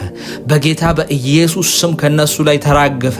የትኛውም የተሸከሙት አላስፈላጊና እግዚአብሔር ሆይ ከባድ ነገር ከነሱ ላይ ይራገፍ። እግዚአብሔር ሆይ ከዚህ በኋላ ወደ ፈተና እንዳይገቡ እግዚአብሔር ሆይ እርዳቸው። ከዚህ በኋላ ከህይወታቸው ላይ ጭንቀት፣ ፈተና ከአይምሯቸው በላይ ከባድ የሆነና ውስብስብ ታሪክ ከነሱ ህይወት ላይ በኢየሱስ ስም ይነቀል። አምናለሁ እግዚአብሔር ሆይ አሁን በዚህ ሰዓት እየጸለየን እያለ የብዙ ሰዎችን ህይወት እንደምዳስስ አምናለሁ። እግዚአብሔር ሆይ በጓዳቸው ተንበርክከው ከዚህ ጸሎት ጋር የሚያለቅሱ ሰዎችን ልባቸውን እንደምዳስስ እግዚአብሔር ሆይ ራሳቸውን እንደምታሽ እግዚአብሔር ሆይ ነገራቸውን እንደምትቀይር አባት ልጁን አቅፎ እንደሚንከባከብ እግዚአብሔር ሆይ አለውላችሁ እንደምትላቸው አምናለሁ። በልባቸው ባይምሯቸው በነፍሳቸው እግዚአብሔር ሆይ ድረስላቸው። እግዚአብሔር ሆይ አንተ 2ም 3ም ከዛ በላይ በኔ ስም በተሰበሰባችሁበት ቦታ በዛ አገኛለሁ እንዳልክ እግዚአብሔር ሆይ አንተ ኃያል አምላክ እንደሆንክ ደግሞ እናውቃለን። ጊዜ እንደማይገድብህ እናውቃለን። ይህን ጸሎት በየትኛውም ሰዓት አግኝተው ሊጸልዩ ይችላሉ። ይህን ጸሎት የትኛውም ሩቅ የዓለማችን ክፍል ሆነው አብረውኝ ሊጸልዩ ይችላሉ። ጊዜና ቦታ የማይገድብህ አምላክ ግን መንፈስህን ልከ በኢየሱስ ስም ነፃ አውጣቸው። መንፈስህን ልከ በኢየሱስ ስም የልጆቻቸውን ቋጠሮ አንተ ፍታ። መንፈስህን ልከ በጌታ በኢየሱስ ስም ካሉበት ዲፕሬሽን፣ ጭንቀት እግዚአብሔር ሆይ ጫፍ ላይ ነኝ ያለሁት ለሚሉ ሰዎች ፈጥነ ድረስላቸው። ከሰላምህ አጥግባቸው። እግዚአብሔር ሆይ የደከሙ ወደ አንተ መጥተው እርፍ ይበሉ። እግዚአብሔር ሆይ በዚህ ማታ እግዚአብሔር ሆይ ዛሬ ይሄ እንዲሆን በኢየሱስ ስም ጸልያለሁ። የደከሙ እንዲበረቱ፣ የሚጨነቁትም እግዚአብሔር ሆይ ሰላምን እንዲለማመዱ ለመጀመሪያ ጊዜ በህይወታቸው ላይ ይሄን ጸሎት ከጸለይኩ በኋላ ሰላምን አየሁ እንዲሉ፣ በረከትን አየሁ እንዲሉ፣ ነገሮቼ ሲቀየር አየሁ እንዲሉ፣ በስራ ቦታ እግዚአብሔር ጣልቃ ገብቶልኝ አየሁ ቀደምኩ እንዲሉ በኢየሱስ ስም ጸልያለሁ። እግዚአብሔር ሆይ ድካም ወደ ሌለበት ህይወት እንድታስገባቸው በኢየሱስ ስም እርዳቸው። እግዚአብሔር ሆይ በዚህ ምድር ላይ እግዚአብሔር ሆይ ሳለን እግዚአብሔር ሆይ ህይወት ላይ በጣም ከባባድ ቻሌንጆችና መከራዎች ያጋጥማሉ። ከልጅነት እስከ እድገት ብዙ ችግሮች አሉ። አንተም እንደተናገርክ በቃልህ በዓለም ሳላችሁ መከራ አለባችሁ፣ ነገር ግን መከራችሁን እኔ አሸንፋለሁ እንዳልክ እግዚአብሔር ሆይ ዛሬ የአሸናፊነትህ ኃይል ይገለጥ፣ የአሸናፊነትህ ጉልበት ይገለጥ። እግዚአብሔር ሆይ ሃሌሉያ። የናዝሬቱ ኢየሱስ ክርስቶስ አሁን በዚህ ሰዓት ብዙዎችን እየጎበኘ ስለሆነ አመሰግናለሁ። አቤቱ እግዚአብሔር ሆይ በችግርና በመከራ ጊዜ እንዳረሳህን እናውቃለን። እግዚአብሔር ሆይ ቸልተኛ እንዳልሆንክ እንደማትቆጣ እግዚአብሔር ሆይ እናውቃለን። ጥፋት እንኳን አጥፍተን ደክመን እንኳን በወደቅንበት ጊዜ እግዚአብሔር ሆይ እንደምታበረታን ኃያል አምላክ እንደሆንክ ከጎናችን እንደቆምክ እናስታውሳለን። እግዚአብሔር ሆይ አንተ እቅድህ መልካም፣ ሐሳብ ለኛ በጎ እንደሆነና ለኛ የሚበጅንን እንደሚታስብ እግዚአብሔር ሆይ እናስታውሳለን። አምላካችን ሆይ በአንተ አሁንም እንድንኖር እርዳን። አንተን የሚደገፍ በአንተ የሚታመን ልብን ስጠን። እግዚአብሔር ሆይ እንድንጠብቅህ እርዳን። አልፈን እንዳንሮጥ እግዚአብሔር ሆይ ቀድመን እንዳንሄድ ካንተ ሐሳብና ካንተ ፍላጎት ውጪ እንዳንቀድም እግዚአብሔር ሆይ ልባችንን ገድበው። በደንብ ስንጠብቅ እግዚአብሔር ሆይ አንተ ደግሞ በደንብ አድርገህ በእኛ ህይወት ላይ ትሰራለህ። እግዚአብሔር ሆይ አሕዛቦች እንኳን እምነታችንን አይተው በአንተ ላይ እምነት እንዲጥሉ እግዚአብሔር ሆይ እንድታረግ እለምንሃለሁ። አምላኬ ሆይ ጉልበት ያስፈልገናል። እምነታችንን ዛሬ አበርታ። በትዕግስት አንተን እንድንጠብቅህ እግዚአብሔር ሆይ የኛ ባህሪ እንኳን ባይሆን ታጋሾች ባንሆን ችኩሎች ብንሆን እግዚአብሔር ሆይ ቅብዝብዞች ብንሆን እንኳን እግዚአብሔር ሆይ ወደ አንተ እንድንቀርብ በኃይል በኢየሱስ ስም ጸልያለሁ። ወደ አንተ የቀረበ ሰው ነፃ ይወጣልና መንፈስ ቅዱስ በላዩ ላይ ያለበት ሰው ከየትኛውም ቀንበር ይድናልና እግዚአብሔር ሆይ አምላኬ ሆይ ዛሬም እንፈልጋለን። በገዛ ኃይላችን ሳይሆን እግዚአብሔር ሆይ በአንተ መንፈስ በገዛ ኃይላችን ይሄን ማድረግ እንደማንችል በመገንዘብ በፊትህ ዛሬም ራሳችንን እናዋርዳለን። እግዚአብሔር ሆይ ስለዚህ አበርታን፣ በመንፈስ ሙላን፣ በትዕግስት ሆነን እንድንጠብቅህ በቅዱስ ስምህ በኢየሱስ ስም ጸልያለሁ። ጌታ ሆይ በልባችን ውስጥ ተመላለስ፣ ባለንበት ሁሉ ተገናኘን። ጌታ ሆይ እያንዳንዳችን ምን አይነት ቦታ እንዳለን የት እንዳለን እግዚአብሔር ሆይ ታውቃለህ። ምን እንደሚያስፈልገን ታውቃለህ። ምን እያሳለፍን እንዳለን እግዚአብሔር ሆይ ታውቃለህ። ችግሮቻችንን ታውቃለህ። የምንጸልየውን እግዚአብሔር ሆይ አብሮኝ የሚጸልዩትን ሰዎች ሁሉ እዚህ የተሸከሙትን ሸክም እግዚአብሔር ሆይ አንተ ታውቃለህ። አንተ ታላቅ ሸክም ተሸካሚያችን ስለሆንክ እናመሰግናለን። ለሰው ብንነግረው ሰው ለማዳመጥ እንኳን ዝግጁ ያልሆኑትን ነገሮች እግዚአብሔር ሆይ ሰው ሰምቶ የሚያፈሰው ሰው ሰምቶ ማሰብ የማይፈልጋቸውን ነገሮች እግዚአብሔር ሆይ አንተ ግን ትሸከምልናለህ። ስለዚህ ጌታ ሆይ ሸክማችንን በዚህ ምሽት ቀንስልን፣ አቅልልልን። ሸክሙን ሁሉ እንድንጠልብህ እግዚአብሔር ሆይ ትነግረናለህና በቃልህ ያንንም እንድናረግ ትጋብዘናለህና ስለምትንከባከበን ሸክማችንን በአንተ ላይ እንድንጥል እግዚአብሔር ሆይ ስለምትረዳን እናመሰግናለን። ጌታ ሆይ ጭንቀታችንና ሸክማችንን ሁሉ ዛሬ በአንተ ላይ በኢየሱስ ስም ከፍ እናረጋለን። ወደ አንተ እናዞራለን ፊታችንን። ይህንንም ጊዜ እግዚአብሔር ሆይ ለአንተ አሳልፈን እንሰጣለን። ጌታ ሆይ በጣም ስለበዛው እልፍ ስለሆነው ስለ ቸርነትህ እናመሰግናለን። የሚያስፈሩ ነገሮች በጆሮአችን ውስጥ እግዚአብሔር ሆይ ከሚያንሾኮሽኩ ጠላቶች ከሆኑ እግዚአብሔር ሆይ ጨለማ ከሆኑ ሐሳቦች እንድትጠብቀን እንጸልያለን። በፍርሃትና በጭንቀት እንድንዋጋ እግዚአብሔር ሆይ አንተ አትፈልግም። እግዚአብሔር ሆይ በዚህ ህይወት እንድንኖር እግዚአብሔር ሆይ ያንተ ሐሳብ አይደለም። ዛሬም ይህን ነገር አልፈን የምንሄድበት እግዚአብሔር ሆይ በአንተ ላይ የምንታመንበት እግዚአብሔር ሆይ በራሳችን የምንዋጋበት ሳይሆን ያንተን ጉልበት እንድጨምርልን እንጸልያለን። ጌታ ሆይ ላንተም ቦታ ስንሰጥ የሚነቅፉንና የሚያዋርዱን ሰዎች ይኖራሉ። እግዚአብሔር ሆይ ወደ አንተ ፊታችንን ስናዞር እንደ ሞኝነት የሚቆጥሩን ሰዎች አሉ። እግዚአብሔር ሆይ እነሱ የፈለጉትን ይናገሩ። ጌታ ሆይ አንተን መከተል ግን እንፈልጋለን። ታቾች የፈለጉትን ይበሉ። እግዚአብሔር ሆይ አንተን ግን መከተል እንፈልጋለን። በጣም ስለወደድክና ልጅህን ኢየሱስ ክርስቶስን ስለ ኃጢአታችን ያለ እፍረት በመስቀል ላይ እንዲሞት ስላረከው እግዚአብሔር ሆይ እኛም ደግሞ ያለ እፍረት እንከተልሃለን። በኢየሱስ ስም ምስጋናችንን ዛሬ በአንተ ፊት እናቀርባለን። ጸሎታችንን በኢየሱስ ስም ዛሬ እንቀጥላለን። እናከብርሃለን። እግዚአብሔር ሆይ እናከብርሃለን። እግዚአብሔር በተስፋ ለሚጠባበቁ ሰዎች ዛሬም ኃይላቸውን ያድስላቸዋል። እግዚአብሔር በነገሮቻችሁ ሁሉ ላይ እየጠበቃችሁ ያላችሁ መጸለያችሁን ስትቀጥሉ እግዚአብሔር ተስፋን ይሰጣችኋል፣ እምነትን ያወርድላችኋል።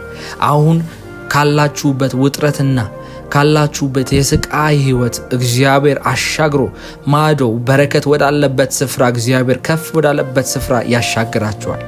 ያ ጊዜ ጥቂት ሳምንታት፣ ጥቂት ወራት ወይም ጥቂት ዓመታትም ሊሆን ይችላል። ነገር ግን ለእናንተ የተወሰነው በረከት በእርግጥም ነገር ሁሉ በጊዜው ይመጣል።